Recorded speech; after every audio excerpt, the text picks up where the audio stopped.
Bienvenue à la Maison d'Isieux.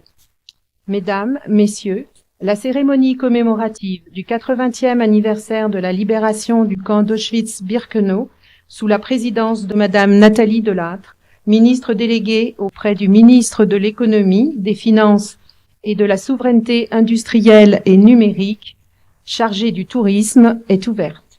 Sans plus attendre, j'invite Monsieur Thierry Philippe, président de la Maison d'Isieux, à me rejoindre.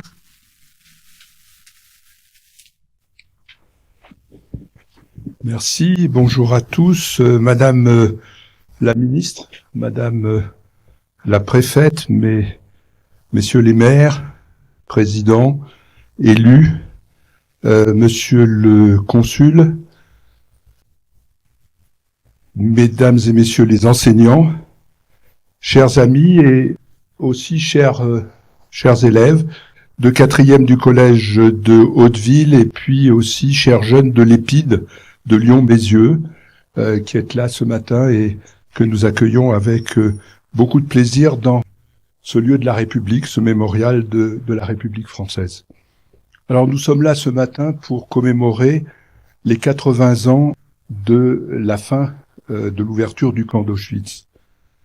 Et nous sommes là 81 ans après la rafle d'Isieux, des 44 enfants, des 7 éducateurs.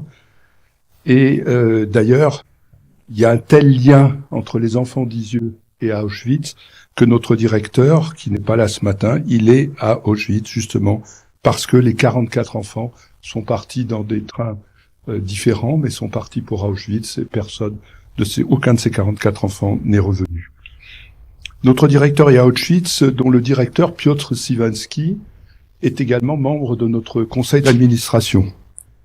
Et Piotr Siwanski vient de publier un livre, je pense, qui fera date, qui est un livre en fait sur l'histoire d'Auschwitz, mais uniquement par le biais d'histoires individuelles. Et ça, c'est extrêmement important parce que finalement, la Shoah, c'est une succession de 6 millions d'histoires individuelles. Et ici, nous avons eu la chance que parmi les 7 éducateurs, il y en a une, Léa Feldblum, qui est revenue, qui a pu témoigner. Nous avons présenté ces témoignages à de multiples reprises ici. Et c'est donc des histoires individuelles, des livres qui vont venir expliquer ce qui s'est passé dans ce camp d'Auschwitz. Alors il faut rappeler aussi que Isieux, ce n'est pas que le lieu du malheur. C'est aussi le lieu où 60 enfants qui sont passés dans la colonie ont survécu. Et à l'époque où il n'y a plus pratiquement de survivants des camps, il y en a 6 actuellement dans notre pays, il reste des enfants cachés et il reste encore des enfants d'Isieux qui sont là pour témoigner.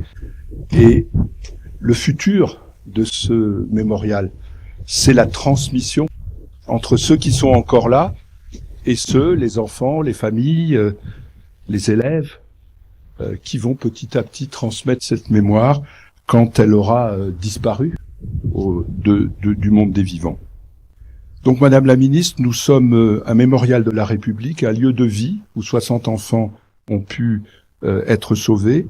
Nous sommes un lieu de vie des enfants qui n'ont pas été sauvés. Parce que grâce à Serge Klarsfeld, nous connaissons tous de ces enfants. Nous avons des photos, sauf une. Nous avons l'histoire de leur parcours, nous avons l'histoire de leur famille. Donc ils sont ici vivants dans ce mémorial de la République. Et grâce à la directrice de la colonie, Madame Zlatin, qui est revenue quelques jours après et qui a pu récupérer les lettres, les dessins, nous avons tout de la vie de la colonie. Et donc ici, c'est un lieu d'abord de vie. C'est un lieu bien sûr de mémoire, mais c'est aussi un lieu de justice, puisque, vous le savez, Klaus Barbie a pu être arrêté, condamné pour la première fois en France pour crime contre l'humanité. Et pourtant, les actes antisémites n'ont jamais été aussi nombreux. Ils ont augmenté de 160% au cours de l'année qui vient de s'écouler. Et pourtant, on entend tous les jours à la radio un mélange entre les mots de crimes de guerre, de crimes contre l'humanité, de génocide. Et nous avons besoin ici, liberté, égalité, fraternité, enseignement. nous avons besoin de transmettre aussi l'enseignement d'un certain nombre de choses importantes, parce que nous pensons que même dans cette période difficile, nous arrivons à accueillir des enfants qu'on peut qualifier de favorisés, des enfants de quartiers difficiles qui ne sont pas des enfants favorisés, des enfants de toutes les religions. Et malgré, je dirais, une certaine angoisse du conseil d'administration, ça se passe très bien. Et nous arrivons à transmettre un certain nombre de choses et finalement à essayer de faire une identification entre chacun des enfants et les enfants, les 15 000 scolaires qui viennent tous les ans ici. Et je crois que c'est très important d'insister sur ce côté individuel. Ce sont des histoires individuelles et ici nous essayons que les enfants qui viennent avec leur école s'identifient à un de ces enfants et après ils peuvent être enseignés sur des choses plus importantes. Alors, je vais quand même dire un mot du tourisme. Nous sommes dans une région de tourisme, nous travaillons beaucoup avec le département de l'Ain et avec les acteurs locaux sur le tourisme, qui a beaucoup augmenté depuis le Covid. Et indirectement, le parcours mémoriel a augmenté aussi. Et les gens qui viennent ici, qui sont pour la majorité des Français, mais évidemment aussi des étrangers, viennent souvent à Isieux et on a noté depuis le Covid une augmentation très importante des visites, en particulier l'été. Et donc il y a un lien entre parcours mémoriel et tourisme qui est un lien qui est important et c'est pour ça que votre présence ce matin est une présence importante pour nous, même si nous travaillons déjà très bien, en particulier avec le département de l'Ain, et même si ici nous sommes un mémorial de la République, mais aussi très implanté dans notre région. Le premier financeur de ce mémorial, c'est l'État. Le deuxième financeur, c'est la région Rhône-Alpes. Le troisième financeur, c'est le conseil départemental de l'Ain. Et nous avons de plus en plus, heureusement d'ailleurs, des individus qui viennent nous aider. On sait qu'on est dans une période difficile sur le plan économique. Eh bien, nous avons développé un fonds de dotation et nous avons des donateurs fidèles et importants qui nous ont par exemple énormément aidés l'année dernière pour les 80 ans de la rafle, pour la mémoire de la rafle. Donc merci à tous d'être là, merci à vous les jeunes d'être là, merci à vous Madame la Ministre, et puis merci aux enfants d'être dans notre mémoire et de rester vivants.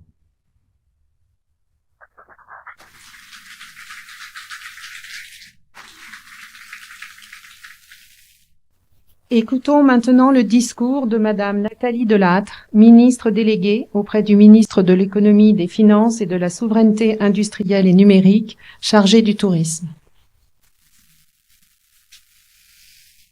Madame la préfète, monsieur le sous-préfet, mesdames et messieurs les élus régionaux, départementaux, locaux, monsieur le consul, mesdames et messieurs les représentants des autorités militaires, forces civiles et religieuses, monsieur le président du musée mémorial d'Isieux, chers jeunes gens, collégiens, représentants de l'EPID, mesdames et messieurs, il est des lieux dont la beauté ferait presque oublier l'horreur des faits qui s'y sont déroulés. La maison des enfants d'Isieux est de cela.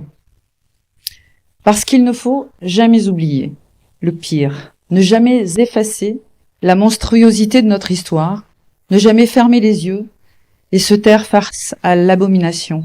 Parce qu'il faut toujours dénoncer l'ignominie. Je tenais à être présente ici parmi vous aujourd'hui alors que nous commémorons les 80 ans de la libération du camp d'extermination d'Auschwitz-Birkenau.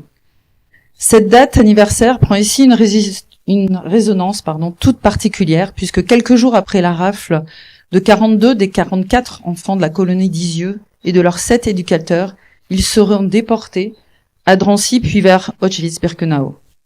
Seule Léa Feldblum, une encadrante de cette maison, en reviendra vivante. J'ai eu l'occasion de commémorer la mémoire de nos disparus dans le camp d'Auschwitz-Birkenau. Je ne peux m'empêcher de revoir toutes les photos de ces enfants sacrifiés et les lignes sans fin du grand livre recensant les 6 millions de victimes. On ne revient jamais les mêmes d'Auschwitz. Comme il est d'usage partout en France, en ce jour de commémoration, je vais désormais vous lire le message officiel de Madame la ministre déléguée auprès du ministre des Armées chargé de la mémoire et des anciens combattants. Il y a 80 ans, les soldats de l'Armée rouge libéraient le camp d'Auschwitz-Birkenau. Dans la neige d'une plaine de Pologne, dans les boues gelées de ces terres qui servaient jadis à nourrir les hommes, ils passent devant des miradors désertés et franchissent des lignes de barbelés, agressivement lancés vers le ciel. Ils y découvrent alors une horreur qui hantera l'espèce humaine pour l'éternité. Partout gisent des corps abandonnés, amassés et liés les uns aux autres par le gel, éparpillés sur les paillasses et à l'intérieur des baraquements. Les morts sont partout. Entre eux, errant comme des spectres flottant dans leurs uniformes trop grands et trop fins, 7000 vivent encore. Squelettiques et misérables, ils semblaient plus proches de la mort que des vivants. Enfermés dans un corps que la conscience humaine semble avoir déserté, tous leurs gestes témoignent de leur faiblesse. Depuis plusieurs jours, depuis que les derniers SS ont fui, entraînant dans les marches de la mort plus de 70 000 déportés, blessés, épuisés, et dont la majorité va être engloutie dans la nuit et le brouillard des étendues glacées de Silésie, l'usine de mort a cessé son ronronnement perpétuel. Les ordres aboyés, comme en écho au hurlement des chiens, les cris des victimes et ceux des bourreaux, le craquement des fours, le chuintement feutré des cheminées se sont estompés. Tous ces bruits, les bruits du génocide, ont laissé la place à un silence que les morts partagent alors avec les vivants. Ils ne le savent pas encore, mais les soldats de l'Armée rouge viennent de découvrir la plus grande industrie de mise à mort jamais conçue et exploitée par l'homme. Par des hommes qui n'aimaient pas l'homme. Effarés et interdits, ils ne savent pas encore qu'ils sont au cœur du plus grand charnier de l'histoire. La terre et les nuages bas sont chargés des cendres d'1,1 million morts. Et plus largement, les pays et les vastes contrées d'Europe orientale ont vu 6 millions de juifs se faire assassiner. Auschwitz appartient depuis à l'humanité.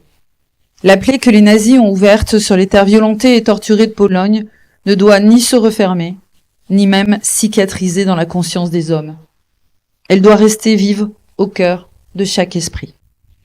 Car aujourd'hui, alors que les actes antisémites connaissent un regain indéniable en France et en Europe, alors que certains essayent d'importer un conflit étranger et son lot de déchirures, comment ne pas voir que les causes de l'horreur nazie n'ont pas disparu, mais qu'elles ont plutôt muté, tel un virus qui demande à tuer encore. Le plus jamais que nous impose la Shoah est un impératif catégorique. Nous devons veiller à son respect avec vigilance et persévérance. Alors aujourd'hui, 80 ans après la découverte d'une horreur qui redéfinit l'horreur même, la République affirme qu'elle ne cédera rien à l'antisémitisme, rien au racisme, elle ne cédera rien à la haine, sous toutes ses formes. Qu'elle s'affiche au grand jour, ou qu'elle soit nourrie dans l'ombre, ou l'anonymat des réseaux sociaux. Commémorer les 80 ans de la libération du camp d'Auschwitz, aujourd'hui, c'est savoir que les morts nous écoutent, c'est rendre hommage aux innocents qui ont subi souffrance et torture dans les camps. C'est accomplir notre devoir de préservation du témoignage historique des crimes qui ont été perpétrés, et c'est enfin rester fidèle à ce vers d'avertissement de Paul Éluard. Si l'écho de leur voix faiblit, nous périrons. L'enseignement de la Shoah, de son histoire, le travail de mémoire et de l'éducation sont les plus puissants antidotes au virus. Car nous ne devons pas oublier que le monde n'a pas su ou n'a pas voulu voir ce qu'était l'œuvre au bout de ces interminables lignes de chemin de fer qui meurtrissaient l'Europe. Nous ne devons pas oublier que la science ou le progrès n'ont pas empêché la destruction méthodique du corps des Juifs. C'est aussi la preuve que la civilisation ne protège pas de l'horreur. Lorsqu'elle est abreuvée de ressentiment et de rancœur, elle devient malade d'elle-même et accouche du pire. Alors 80 ans après la fin du génocide, la lutte contre les actes et discours de haine doit être la marque distinctive de notre époque. Vive la République, vive la France.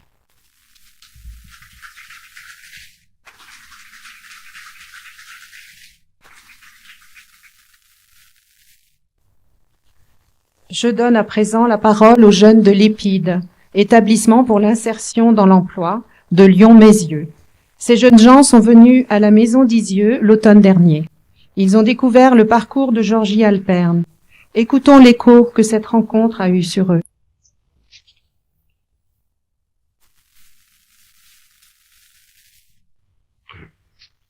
Bonjour à toutes et à tous. J'ai été ému par la tragique histoire de Géorgie.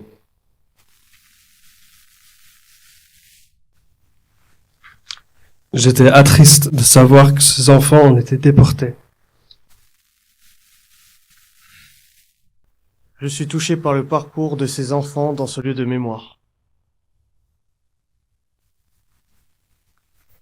J'ai été surpris du déroulement de cette tragédie. J'ai apprécié cette visite guidée malgré le destin triste de ces enfants.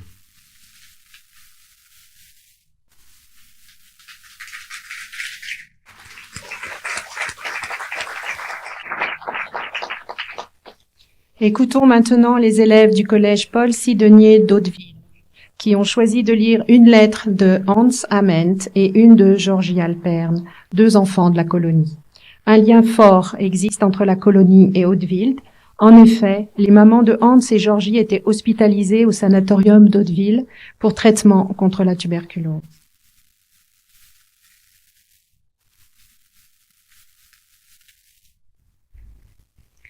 Lettre de Georgie Alperne à sa maman. Chère maman, j'ai bien reçu ton colis et ta carte qui m'a fait beaucoup plaisir.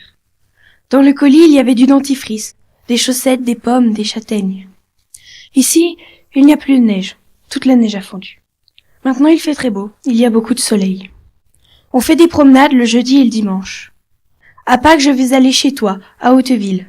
Es-tu en bonne santé? Moi, je me porte bien. Envoie-moi des enveloppes avec ton adresse. Je m'amuse bien, je mange bien. On fait des compositions, de l'écriture, du calcul, de la science, de la géographie et des leçons de choses. On se lave le mercredi et le samedi. Il a commencé à faire chaud, il ne fait plus froid. Je termine ma lettre en t'envoyant 1 million de baisers. Ton fils qui t'aime beaucoup et pense toujours à toi. Donne le bonjour à toute la maison. Georgie.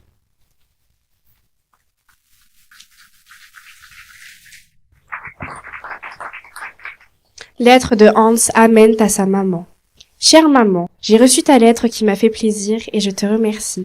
Je ne t'ai pas écrit parce que je n'avais pas de carte, mais un garçon m'en a donné. Ici, il neige presque plus. Est-ce que tu es bien guéri? Et si tu es bien là-bas? Je mange bien et je suis en bonne santé. Est-ce qu'il fait froid chez toi? Et écris-moi s'il neige. Ici, on allait faire de la luge à des pentes. On s'amusait très bien. Écris à Freddy qui doit pas m'écrire en Allemagne. À la colonie, il y a un beau chien qu'on nomme Samy. L'école est dans la maison. Il y a une ferme avec 4 chiens. Je t'embrasse 10 millions de fois bien fort. Ton fils Jeannot qui pense toujours à toi. Jeannot.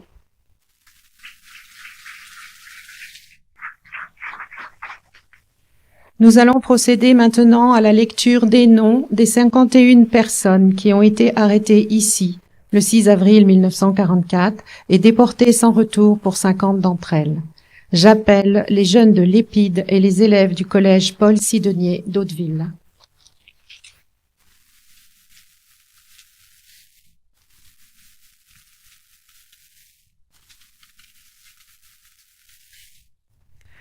Monsieur Thierry... non, pardon.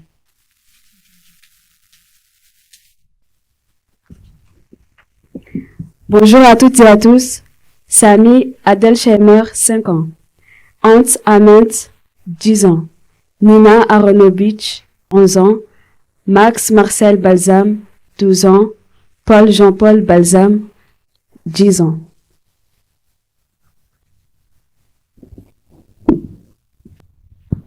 Bonjour à tous et à toutes. Esther Benassayak, 12 ans. Elie Benassayak, 10 ans. Jacob Benassayak, 8 ans.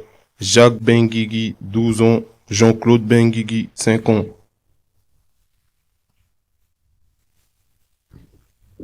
Bonjour à tous et à toutes. Richard Benguigui, 7 ans. Barouk Raoul Bentitou, 12 ans. Mayer Bulka, 13 ans. Albert Bulka, 4 ans. Lucienne Friadler, 5 ans. Bonjour à tous et à toutes. Egon Gamiel, 9 ans. Liliane Gerenstein, 11 ans. Maurice Gerenstein, 13 ans. Henri Chaim Goldberg, 13 ans. Joseph Goldberg, 12 ans. Bonjour à toutes et à tous. Claudine Allon-Brenner, 5 ans. Mina Allon-Brenner, 8 ans. Georgie Alpern, 8 ans. Arnold Hirsch, 17 ans. Isidore Karjman, 10 ans.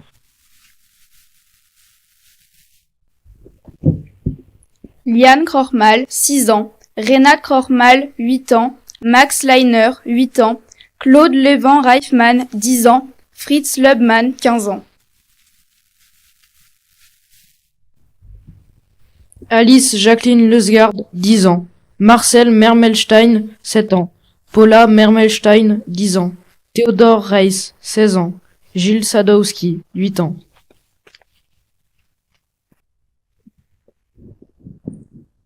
Martha Spiegel, 10 ans.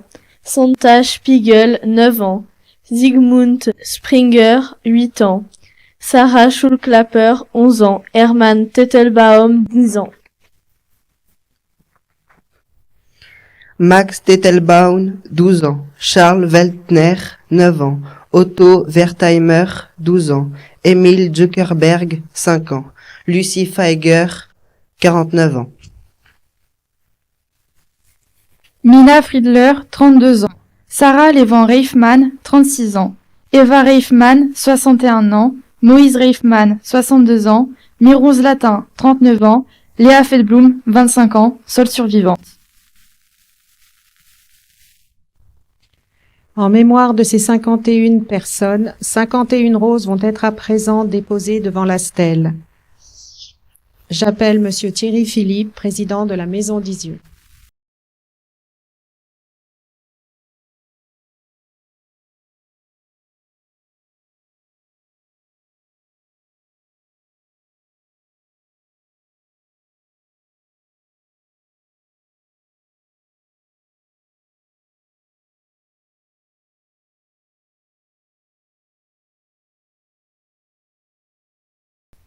Monsieur Michael Barrer, directeur de l'association Les Racines de Demain.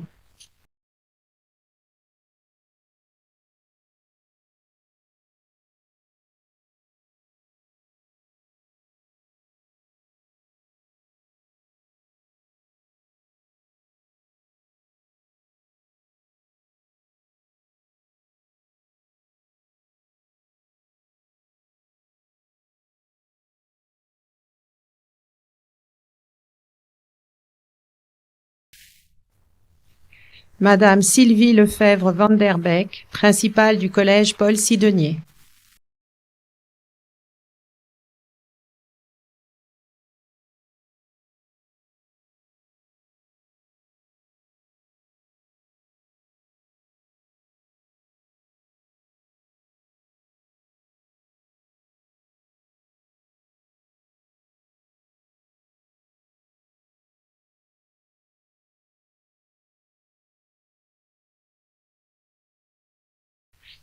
Madame Annie Cluzel, adjointe à la culture, patrimoine et rayonnement à la mairie de Belay.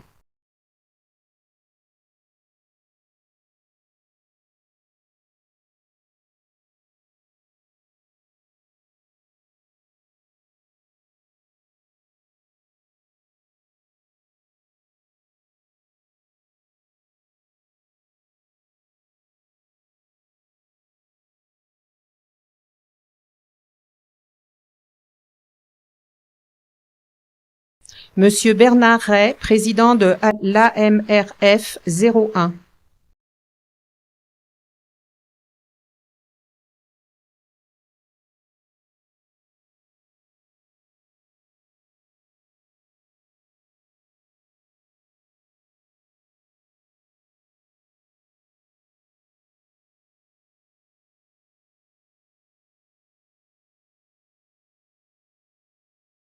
Monsieur le rabbin Nissim Malka.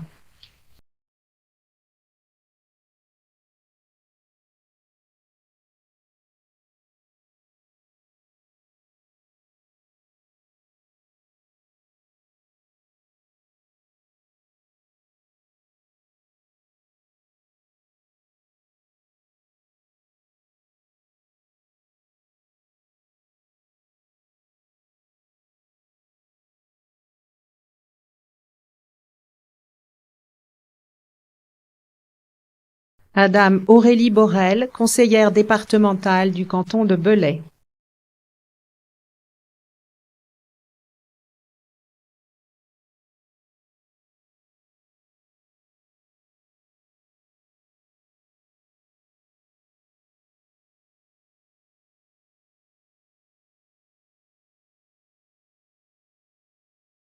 Monsieur Jean-Yves Hédon, conseiller départemental du canton de Belay.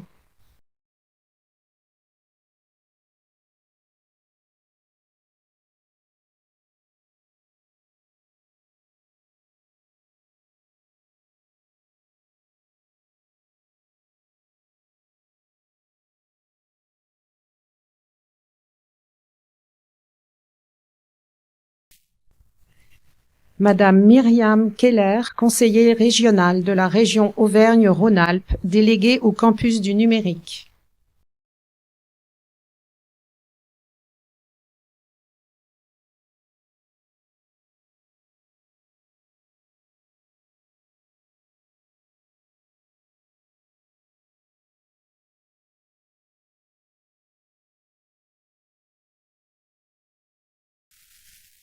Monsieur Richard Jones, consul des États-Unis d'Amérique à Lyon.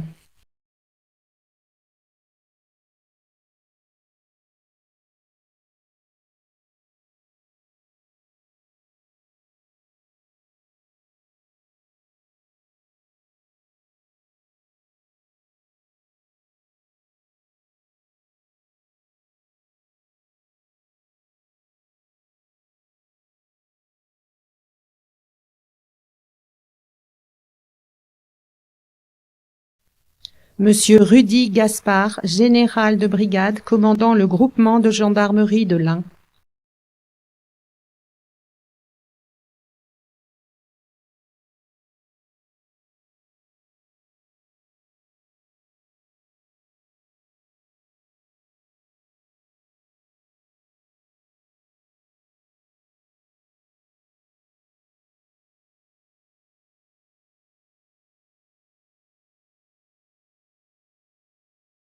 Monsieur Thierry Verguin, maire de Brégnier-Cordon.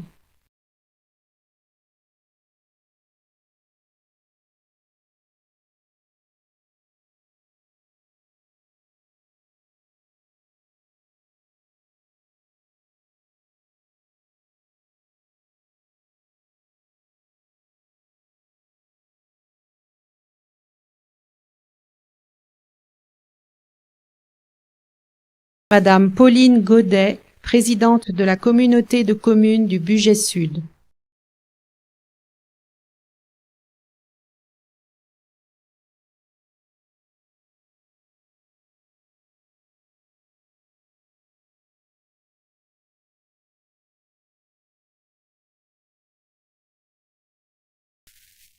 Monsieur Denis Martin Barbaz, maire d'Izieux.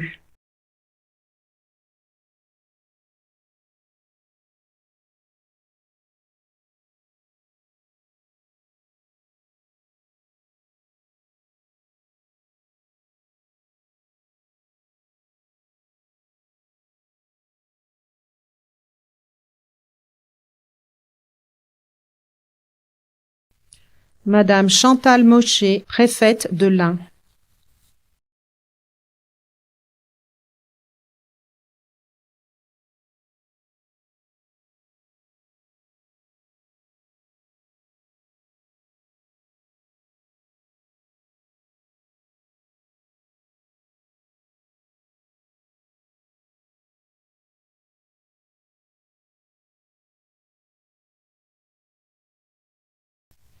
Madame Nathalie Delattre, ministre déléguée chargée du tourisme.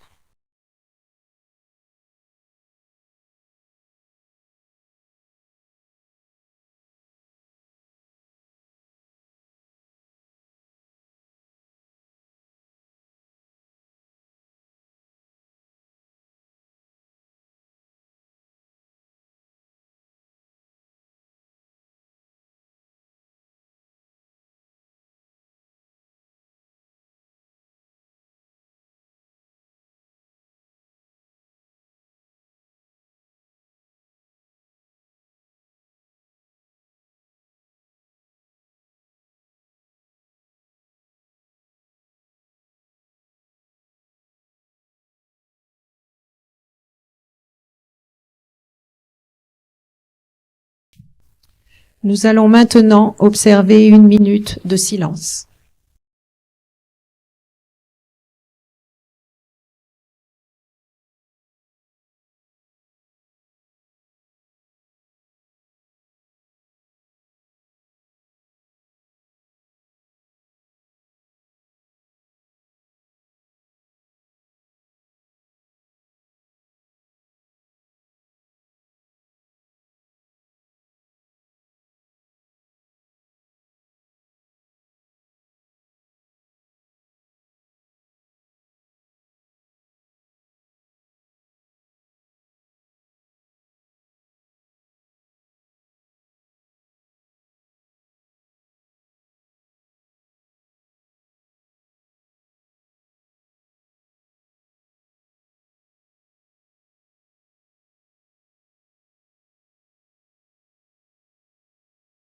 Je vous remercie.